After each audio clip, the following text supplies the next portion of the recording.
Salutations, salut les amis, bienvenue à vous tous, c'est l'émission Néo Musique. Cette semaine, on reçoit monsieur Mehdi Maizi, comme ça se prononce. C'est parfait, magnifique. Pour ton livre. Exactement. Je te laisse présenter ton livre. Je dois présenter mon livre. Ouais. C'est dur parce que j'ai jamais fait encore ça. Déjà merci pour l'invitation déjà premièrement. On va, je pense que tout est dans le titre en fait. Hein, donc j'ai essayé de non pas donner une liste définitive d'albums de rap français parce que je sais qu'après on va en parler, que tu vas me dire qu'il manque plein de choses. Ouais. Mais j'ai essayé de donner une sorte de cartographie, si je peux parler ainsi, du rap français, de défricher un peu les différentes scènes, aussi bien des évidences, les groupes que tout le monde connaît, que tout le monde a aimé, etc., hein, de IAM, NTM, La Clica, enfin bref, je vais pas tous les citer, mais aussi de soit donner quelques coups de cœur personnels, forcément il y a toujours une part de subjectivité, ou des choses parfois un peu plus confidentielles. Voilà, et je pense que malgré forcément des oublis ou des lacunes qu'il y a toujours, on peut pas mettre tout le monde d'accord, je pense qu'on a une sorte de liste plus ou moins exhaustive de ce qu'a été le rap français depuis 90, que j'ai vraiment commencé avec Rapatitude. Ouais. J'ai volontairement mis de côté les années 80, non pas que elles sont pas intéressantes, mais je pense que Rapatitude c'est un peu le coup d'envoi du rap français dans le sens où là il commence à y avoir une production régulière, etc. Et c'est là où la culture hip-hop elle commence à être un peu derrière et qu'on parle vraiment de rap français, que ça se met en place, une industrie rap, etc. D'accord. Et pour ceux qui te connaissent pas, est-ce que tu peux te présenter aussi? Ouais. Ben alors, à la base, en gros, moi je m'occupe, pas tout seul bien sûr, du site abcdrduson.com. C'est même pas moi qui l'ai créé, hein, ça a été créé par un acolyte qui s'appelle Nico, qui l'a créé en 2000, donc le site a bientôt 15 ans, fêtera nos 15 ans en septembre. Moi, Félicitations. Merci. Moi, je l'ai rejoint en cours de route et en gros, c'est un site qui, pour ceux qui le connaissent pas, qui parle de rap, essentiellement de rap. À la base, c'était quelque chose d'assez confidentiel, comme un blog, tu vois, que tu crées le week-end quand t'es jeune, et au fur et à mesure, on a pris un peu plus d'importance.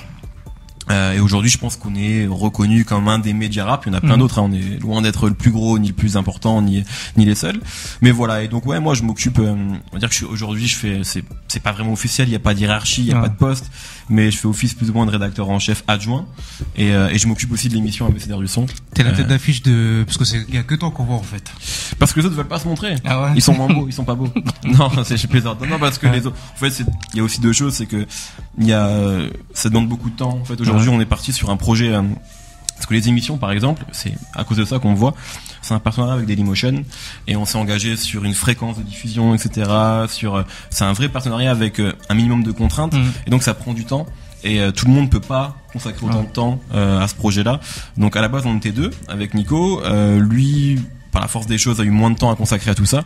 Donc voilà, c'est la raison pour laquelle aujourd'hui, c'est vrai je suis pas seul. Il y a d'autres gens qu'on voit quand même, mais effectivement, je suis peut-être celui qu'on voit le plus. Pas parce que j'ai une grosse bouche. Ouais, ou pas parce que j'ai absolument envie de me montrer. C'est plus par la force des choses et parce que après, c'est vrai que l'exercice me plaisait bien aussi, c'est aussi une réalité, mais c'est aussi parce que j'avais le temps pour m'y consacrer et pour essayer en tout cas de faire progresser ce truc-là. Et comment vous en êtes arrivé à l'émission justement? En fait, comme je te le disais et comme tu le sais, on est un site qui existe depuis un moment. On n'avait jamais vraiment fait de vidéo. Et alors que ça fait quand même quelques années que c'est un peu le nerf de la guerre sur la vidéo, on voyait plein de sites s'y mettre et ça nous faisait envie, et en même temps on n'avait pas forcément envie de faire une comme les autres, et deux on savait pas le faire surtout. Et autant écrire des chroniques d'albums, on commençait à savoir un peu le faire, autant faire de la vidéo un peu proprement, on avait envie de tenter, mais on n'avait pas de pistes, on n'avait pas de matos, on n'avait pas de compétences en interne, donc on n'a pas voulu aller vers ça. En fait, la chance qu'on a eue, donc on a un peu des assistés, nous. C'est-à-dire que c'est Dailymotion qui est venu nous voir, qui nous a dit on est en train de créer un studio à Paris, et on a envie de produire du contenu exclusif. Donc on va voir plein de personnes qu'on aime bien ou qu'on suit depuis longtemps, etc. Soit des médias, soit des personnalités, et on a envie que ces gens nous proposent des programmes. Et ça s'est fait comme ça. En fait, ils sont venus nous voir, on a parlé avec eux, on a longtemps réfléchi au format, au concept, d'ailleurs qui a un peu évolué depuis le début. Mais voilà comment ça s'est fait en fait. C'est uniquement, c'est eux qui sont venus nous voir en mode, on a un studio, on a des équipes techniques à disposition, du matos. Est-ce que vous êtes chaud? Ouais, on était chaud. Après, il fallait qu'on trouve la bonne formule, le bon format, et on est encore en train de tester de toute façon. Mais voilà comment ça s'est fait. Et vous avez commencé avec des face à face, et aujourd'hui vous faites plus ça? Si, on fait encore. Ça fait longtemps que j'ai pas vu. C'était quoi le dernier? En fait, c'est vrai qu'à la base, on avait un format très confidentiel dans un petit studio avec plein de CD derrière. Effectivement, ça ressemblait à des face à face, sauf qu'il y avait deux animateurs et souvent deux invités. Après, on a fait l'émission en grand plateau, et en fait, ce qu'on essaye de faire, c'est d'alterner aujourd'hui entre des grands plateaux avec des chroniqueurs, donc vraiment un format émission très télé. Et même moi, je me posais la question, est-ce que c'est un bon format ou pas? J'ai des bons retours, parfois des gens qui me disent que c'est un peu trop télé pour Internet, ce que je peux comprendre. Et on continue à faire des face à face. Les derniers trucs que j'ai fait, j'ai fait Youssoufa là qui sort cette semaine, il y a DC qui sort la semaine prochaine. Avant, on a fait Mac Taylor, Caris, Booba, tout ça en face à face. Donc Roca, donc on essaie vraiment d'atteindre les deux formats. Moi, quand je dis face à face, c'est pas ça, c'est que je me souviens, je crois que c'était les débuts, t'avais fait une émission avec Cho et Chris Macari. Ouais, tout à fait. Ah oui, ok. Face à face entre deux invités, tout à fait, ouais. En fait, ça c'est vraiment ce qu'on voulait faire au début. À la base, le concept c'est ça. C'était mettre deux personnes complémentaires autour d'une table. Et en fait, tu te rends compte que c'est compliqué, c'est pas forcément évident. Pourquoi? Parce que parfois tu vas mettre deux personnes qui se connaissent pas forcément, et même si tu sens qu'ils ont des atomes crochus, etc., il va pas forcément se passer grand chose. Donc la rencontre, c'est cool, tu vois. Genre parfois c'est cool de voir deux rappeurs que t'aimes bien se rencontrer, ou deux réalisateurs, etc. Tu te penses qu'ils ont rien à voir alors que les mecs se connaissent. C'était le cas de Chris Macari et Cho, qui se respectaient vachement et qui se connaissaient, ce que moi je savais pas. Mais après, pour créer une sorte d'étincelle ou de moments sympas, c'est plus compliqué, tu vois. Et je trouve que quand on a fait ça, les moments où ça marchait le mieux, c'est quand les gens se connaissaient. Joke et Blastar, tu vois, qui se connaissent. La caution, évidemment. Enfin, des trucs comme ça. Et quand tu mets des gens qui se sont jamais vus, t'as ce côté où ils sont contents de se rencontrer, mais il n'y a pas forcément d'interview intéressante, d'interview vraiment mortelle. Il y a beaucoup de retenue. De retenue, parfois, tu vois, d'ego au début quand les mecs se jaugent, etc. Donc c'est pas forcément évident.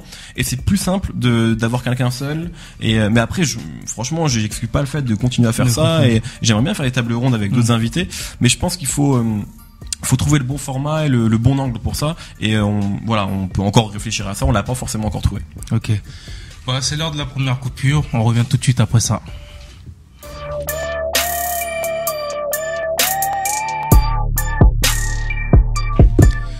On est de retour dans la Néosphère. C'est toujours l'émission Néo Musique sur la Bloc 4 Radio. Vous pouvez même nous suivre maintenant sur notre propre site internet www.neomusique.com.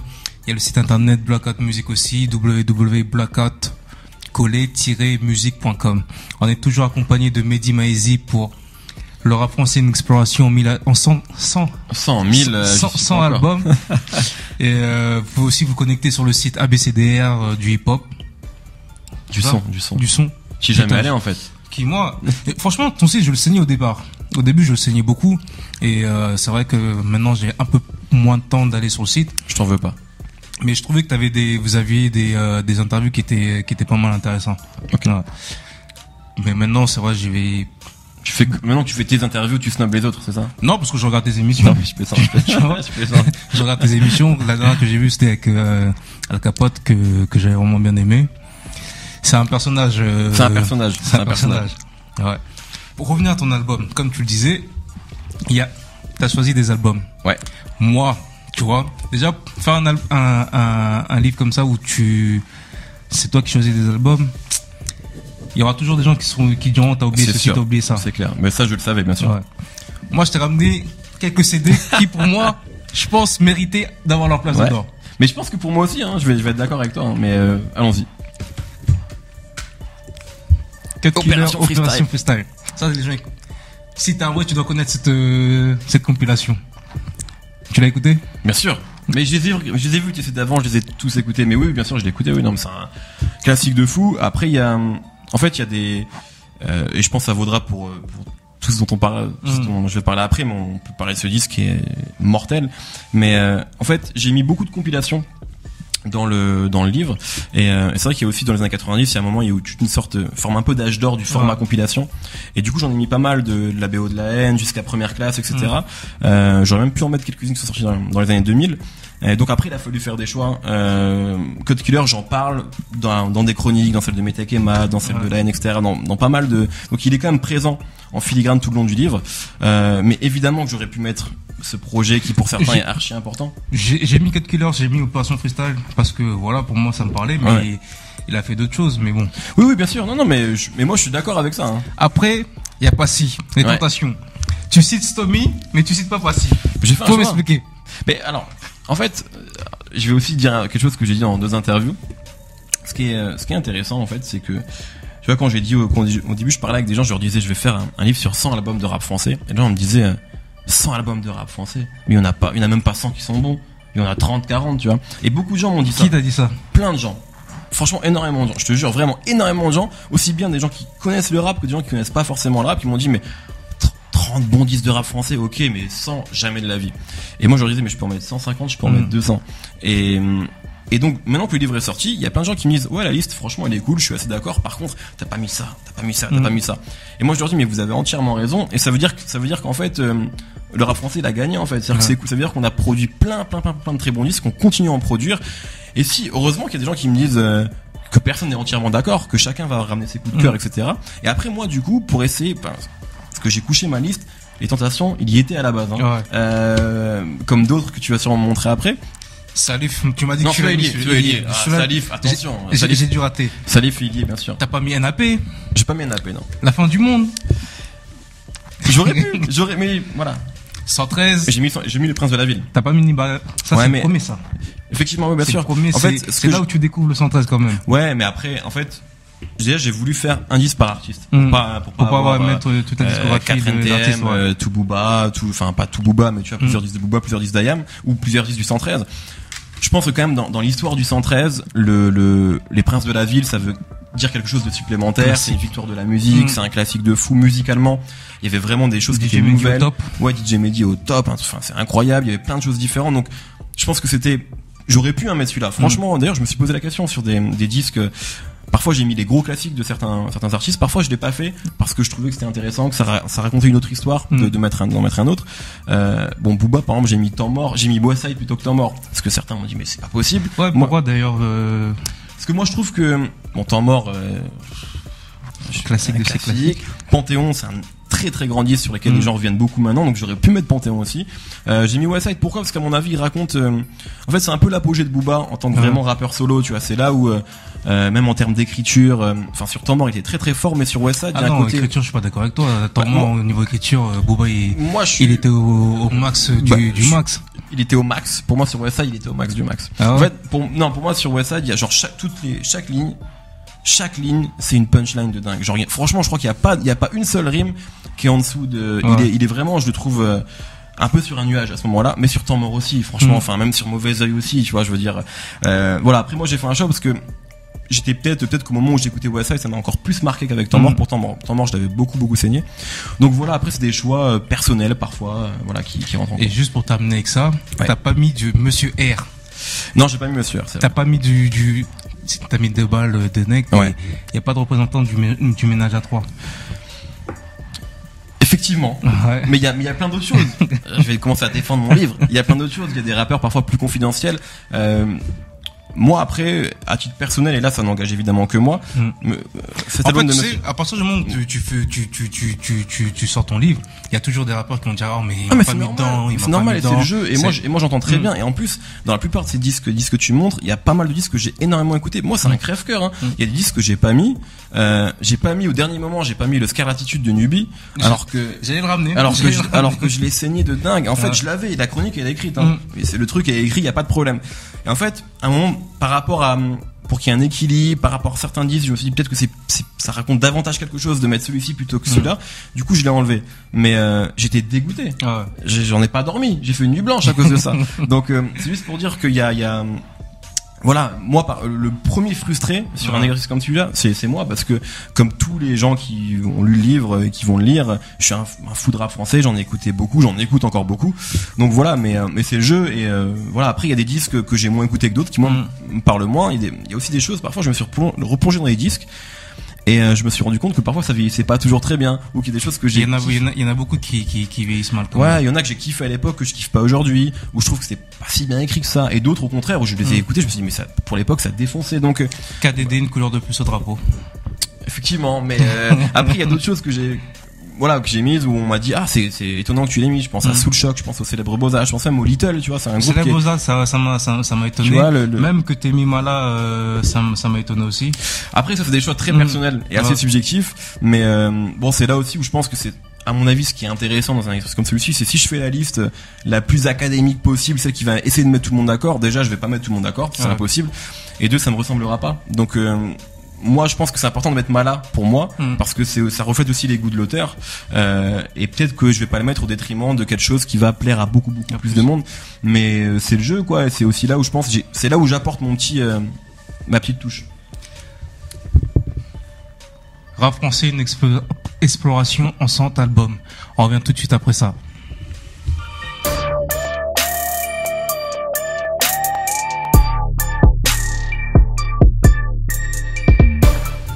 On est de retour dans la Néosphère, c'est l'émission Néo Musique, on est toujours accompagné de Mehdi.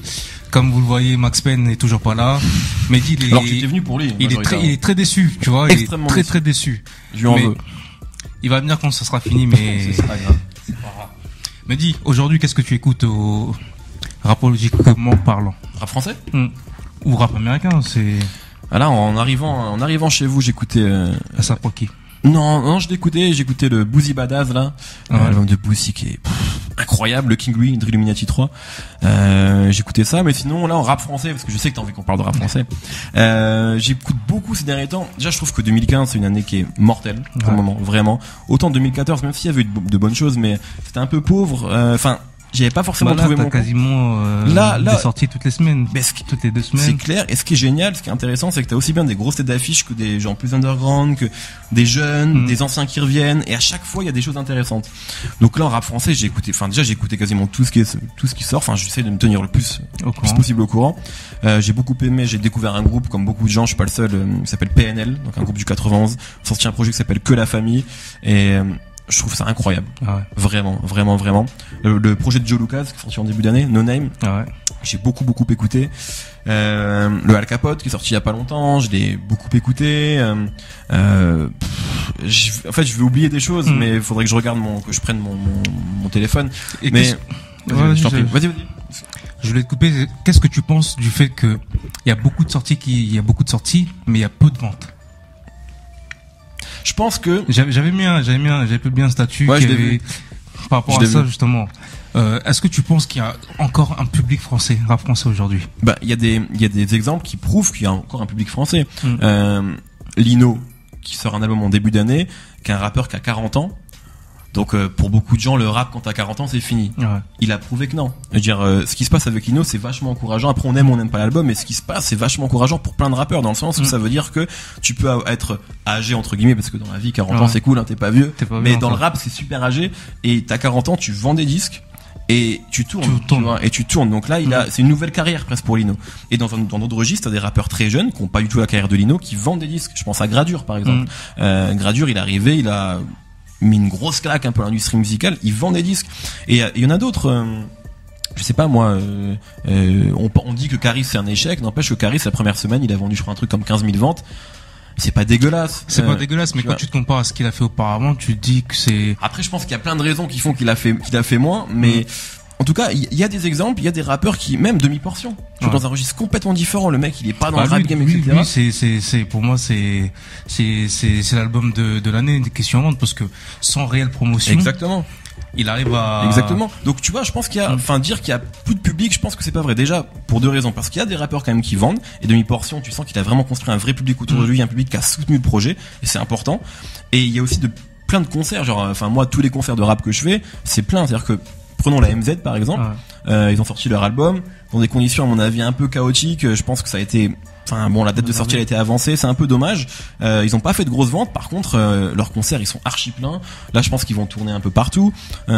Donc il y a d'autres. En fait c'est ça, c'est qu'aujourd'hui le CD physiquement il se vend beaucoup moins, mais tu te rattrapes sur les scènes. Exactement. Et je pense qu'à un moment il va falloir qu'on change quelque chose autour du streaming aussi, parce que les jeunes générations.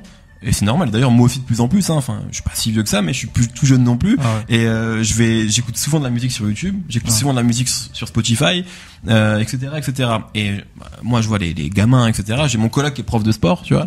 Il parle un peu avec les gamins. Ils sont archi cultivés de ouf sur ce qui se passe dans le rap. Ils connaissent tout. Mais jamais ils vont acheter. Parce que ils ont pas besoin. C'est-à-dire que nous, on a acheté aussi parce que, moi, j'habitais en Picardie, tu vois. J'avais pas de Fnac à l'époque. Maintenant, il y a une Fnac. Il y en avait pas à l'époque, tu vois. J'avais pas Internet. Donc, si je voulais écouter les albums, comment je faisais j'allais les acheter. Je demandais à ma mère, t'as pas un peu d'argent, s'il te plaît, et j'allais acheter les albums. Et j'avais 100 balles par mois, c'était un album, tu vois. Aujourd'hui, 100 balles c'est 15 euros. 15 euros. Ouais, c'était avant 2002, avant le passage à l'euro. Et après j'ai continué en euros de toute façon. Mais mais voilà, je veux dire, eux, ils en ont pas besoin. C'est-à-dire qu'ils ont une connexion internet. Pour tout ce qui est carré, ils vont sur DatPiff ou sur Gangsta Rap Talk, qui téléchargent tout. Et pour après, ils ont streaming, ils ont YouTube. On peut pas leur en vouloir par rapport à ça. Je pense qu'il faut, par contre, repenser. Il va falloir comptabiliser streaming. D'ailleurs, je crois que ça va être fait dans les chiffres de vente. Je sais pas trop comment ils vont faire ça. Donc voilà, moi je pense qu'il y a un public, d'ailleurs on le voit, genre regardons les chiffres de vues, tu vois, je pense que même si on parle parfois d'achat de vues, etc., je pense qu'il y a des choses qui sont vraies. Regardons les pages fans des rappeurs, c'est énorme. Ouais, mais tu vois, il y a beaucoup de rappeurs qui se basent sur les pages fans, ils ont 100 000 amis, nanana, mais au final, tu vends 3000 CD, tu vends 5000 CD. Mais parce qu'il y a pas mal de gens de ce public-là qui ne vont plus acheter les CD, mais ils vont faire d'autres choses. Mais donc toi, faut supprimer les CD? Franchement, je suis très mauvais en business, moi. Ouais. Tu vois, moi je me fais arnaquer tout le temps. Donc je vais pas donner des leçons de business, mais je pense que c'est un format qui va être, je pense qu'il y aura toujours de l'objet, je sais pas comment, il y aura toujours des gens qui vont être attachés, et même parmi les jeunes, il y a des gens qui vont acheter des CD ou qui achèteront des vinyles, ou là, la cassette elle revient, peut-être demain ils vont acheter des cassettes, j'en sais rien. Mais par contre, je pense que la cassette elle revient, tu l'écoutes sur quel support? Non, mais moi je l'écoute pas, moi, mais je vois des puristes qui me disent ouais, la cassette c'est le meilleur son, tu vois. Vinyle, ça revient, on a reçu Lionel sur le Children avec ça, il a sorti un vinyle, mais cassette, bon. Non, mais c'était plus pour la blague, mais évidemment, je pense pas que la cassette va revenir en tant que format, mais il y a des gens qui en parlent, qui disent que c'est le meilleur son. C'est Fuzati qui me disait que le meilleur son que tu puisses avoir, c'était la cassette. Bon, après, moi, j'ai pas l'oreille assez fine pour ça, mais, je pense que il faut pas, moi, tu vois, il y a quelques années, il y a peut-être 10 ans, j'étais à fond sur, tu sais, quand je voyais des gens qui téléchargeaient, qui achetaient pas de CD, j'étais super énervé. Genre, vous achetez des pulls à je ne sais combien d'euros, et vous voulez pas lâcher 10 balles pour un CD. Et en fait, j'en suis un peu revenu parce que je pense que le CD c'est juste un moyen de commercialiser comme un autre, tu vois. C'est-à-dire que voilà, à un moment il y a eu le vinyle est mort et on s'est dit là, après il y a eu la cassette et il y a eu le CD, on s'est dit que le CD c'était le meilleur moyen pour vendre de la musique. Aujourd'hui, c'est juste plus le meilleur moyen pour vendre de la musique. Les méthodes, les habitudes de consommation des gens, elles sont plus pareilles. Les gens ils ont plus de Discman, tu vois, là, sur leur chaîne Hi-Fi. Là tu parlais des gens, ils savent même pas c'est quoi ça. Tu vois, sur leur chaîne Hi-Fi, ils mettent plus de CD, ils ont dans leur voiture, ils ont leur truc, ils branchent leur iPhone, ils se mettent en Bluetooth et c'est cool, tu vois. Et ils ont les mêmes sons. On perd peut-être un peu en qualité, mais franchement, tout le monde s'en fout. Je veux dire, il y a plein de gens qui sont en mode oui, mais la qualité, je comprends pour les mais des gens qui ont une oreille aussi fine, il y en a pas tant que ça en vrai, tu vois. Donc voilà, je pense que après c'est pas, moi j'ai pas la solution, mais je pense que les formats sont en train de changer et plutôt que de vouloir s'accrocher, tu vois, à une ancienne manière de faire, il faut juste accepter ça et essayer d'innover, essayer d'y trouver son compte, quoi. Ouais. Ok. Bah, l'émission touche déjà à sa fin, Mehdi. Je suis déçu. Ouais, Max Payne, il est pas là. À chaque fois qu'il est pas là, c'est comme ça. C'est pas grave, mais c'était bien avec toi. Ouais. C'était cool, franchement, c'était cool. Merci, c'est gentil. Mehdi, comment on fait pour te contacter, Pour me contacter? Ouais. Bah, tu sais, t'as mon numéro, c'est bon. Non. S'il y a des gens qui veulent te contacter via les réseaux. S'il y a des gens qui veulent me contacter, je suis sur Twitter, je réponds tout le temps, sauf quand tu réponds pas. Non, je réponds sur Twitter, je réponds. @MehdiMouse, MEHDIMOUSE. Après sinon via l'ABCDR sur j'ai mon adresse mehdi@abcdr-du-son.com, la page ABCDR, je la regarde beaucoup, etc. Donc c'est assez simple de me contacter en fait. Et quelle est la suite pour toi? Hollywood, je pense. Hollywood et Broadway. C'est vraiment ça que je vois pour moi. Tu vas te lancer dans la comédie? Exactement. Ouais, j'en ai marre, mec. C'est marrant, mais tu sais très bien qu'il n'y a pas d'argent. Mais non. Dis pas ça, Mehdi. T'as une émission qui passe sur Dailymotion. Je plaisante. Tous les mois, t'as 100 000 euros qui tombent sur ton compte. C'est vrai. Mais il faut pas le dire, ça. Ah ouais, c'est vrai. Faut pas le dire, sinon, tu vois, faut que les gens croient, tu vois, que t'es encore dans la mer Kaiser Sosé. Mais, non. On va continuer l'émission. Enfin, moi, je me suis beaucoup impliqué sur 2 projets qui sont l'émission de la BCDR et le projet Deeper and Rap, qui est un projet consacré au rap américain. On fait aussi de la vidéo, on fait aussi des podcasts. Donc je fais beaucoup ça. Là, il y a eu la sortie du bouquin. Le bouquin m'a pris beaucoup de temps. Là, maintenant, je vais passer un peu à autre chose. Grosso modo, il y a le projet ABCDR dans l'intégralité qui me prend beaucoup de temps. J'ai aussi quelques pistes pour faire d'autres choses, mais franchement c'est super embryonnaire, donc je peux pas trop en parler parce que je vais être ridicule si ça se fait pas. Mais voilà, donc c'est vraiment l'ABCDR. Est-ce qu'il y a un autre bouquin qui se prépare? Non, pas pour le moment. Pas pour le moment. Pourquoi pas? Franchement, pourquoi pas? Mais aujourd'hui, c'est pas du tout à l'ordre du jour. D'accord. À quand des Américains dans ton émission? Bah les Américains c'est compliqué parce que enfin toi tu dois savoir aussi comment ça se passe quand ils viennent en France, tu vois. En gros t'as des journées promo, c'est à toi de te déplacer et t'as 10 ou 15 minutes, tu vois. Là on nous propose ce week-end, il y a Joey Badass qui est à la Wheel of Green, on nous a dit oui vous aurez un quart d'heure et je sais comment ça va se passer, tu vas arriver, tu vas avoir 8 minutes. Donc c'est compliqué de les faire déplacer en fait, tu vois. Donc c'est un peu plus compliqué, c'est plus compliqué d'avoir du temps. Et puis bon, tu vois, la BFDR c'est cool, hein, mais pour plein de gens on est petit, c'est-à-dire que quand là Kendrick Lamar il est en France là, il nous a pas contacté pour une interview, tu vois. Il arrive en France dans 2 ou 3 jours là, et donc voilà, donc je pense que les Américains ils ont aussi besoin souvent de plus gros médias. Enfin, si on parle des têtes d'affiche en tout cas, donc c'est un peu plus compliqué. Mais pourquoi pas, moi je serais super intéressé et je n'exclus pas ça, mais je pense qu'il faudrait plutôt qu'on se déplace et qu'on fasse des choses un peu différentes de ce qu'on fait d'habitude. La télé, prochaine étape? Pas forcément, t'es pas le premier à me poser la question, mais non, franchement, enfin, si demain il y a une possibilité ou si on peut proposer la BCDR ou autre chose. Tu sais comment je te vois, moi? Le nouveau Cachin. Ouais, c'est quelque chose que j'entends beaucoup, à cause du livre, je pense, et de l'émission.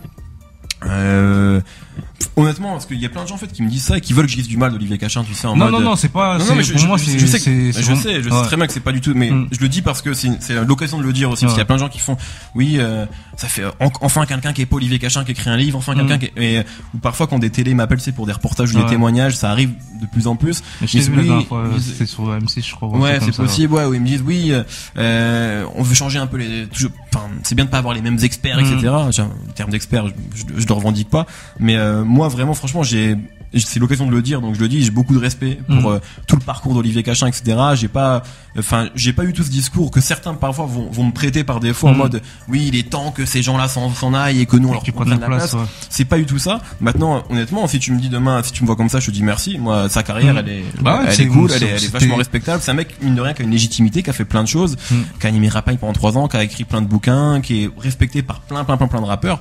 Donc voilà, après franchement c'est tout le mal que je me souhaite, honnêtement. Ok, l'émission touche à sa fin. Je te remercie Mehdi d'être venu, d'avoir fait le déplacement jusqu'à Grigny. C'est un plaisir. Et on se retrouve prochainement pour le prochain bouquin, pour le prochain film, pour la prochaine série qu'il va organiser. C'est ça. Portez-vous bien et merci encore à vous. Merci à vous.